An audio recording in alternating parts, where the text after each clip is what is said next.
NATO पर होगा रूसी हमला, जर्मनी के जनरल का खुलासा।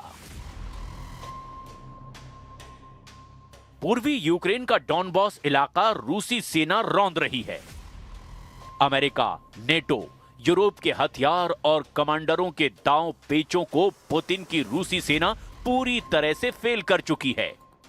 हालात ये हैं कि डॉनबॉस के डोनेस्क और लुहांस्क में इस वक्त रूसी सेना पूर्वी मोर्चा जीतने में जुटी हुई है। डोनेस्क के पोक्रोवस्क में 21 महीने से रूसी सेना कब्जा करने में जुटी है।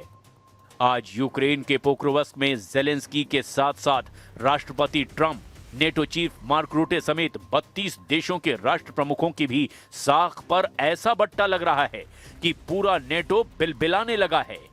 यकीन करना मुश्किल है, लेकिन रूस ने पूर्वी यूक्रेन के सबसे मजबूत गढ़ में से एक पोक्रोवस्क में यूक्रेन और नेटो को धूल चटा दी है। और यही वजह है कि अब नेटो देश जर्मनी के एक top commander lieutenant general Alexander Sollfrank ने दावा किया कि पुतिन के रूस के तेवर बेहद खतरनाक हैं। जर्मनी के लेफ्टिनेंट जनरल अलेक्जेंडर सोलफ्रैंक ने खुफिया रिपोर्ट के आधार पर दावा किया कि रूस कल तक नेटो पर हमला करने में सक्षम होगा।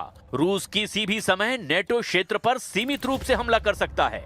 लेफ्टिनेंट जनरल अलेक्जेंडर सोलफ्रैंक ने कहा, अगर आप रूस की वर्तमान क्षमताओं और युद्ध शक्ति को देखें तो रूस कल तक नेटो क्षेत्र पर एक छोटे पैमाने पर हमला कर सकता है।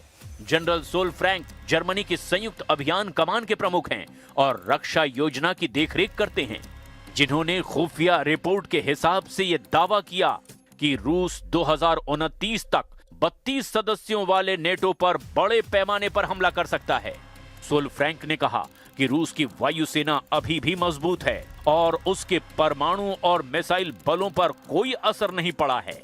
लेफ्टिनेंट जनरल अलेक्जेंडर सोलफ्रैंक ने आगे कहा कि रूसी काला सागर बेड़े को काफी नुकसान हुआ है, लेकिन दूसरे रूसी बेड़े कम नहीं हुए हैं। जमीन पर जरूर रूस को नुकसान हो रहा है, लेकिन पुतिन रूसी सैनिकों की संख्या 15 लाख से ज्यादा करने वाले हैं, वो भी बहुत जल्द। रूस के पास कल तक सीमित हमला करने के लिए पर्याप्त मुख्य युद्धक टैंक हैं। हालांकि व्लादिमीर पुतिन ने इस तरह की योजनाओं से इनकार किया और जोर देकर कहा कि मॉस्को का यूक्रेन पर पूर्ण आक्रमण वास्तव में नेटो के विस्तार के खिलाफ बचाव के लिए था। जर्मनी को डर है कि रूस जर्मनी पर हमला कर सकता है।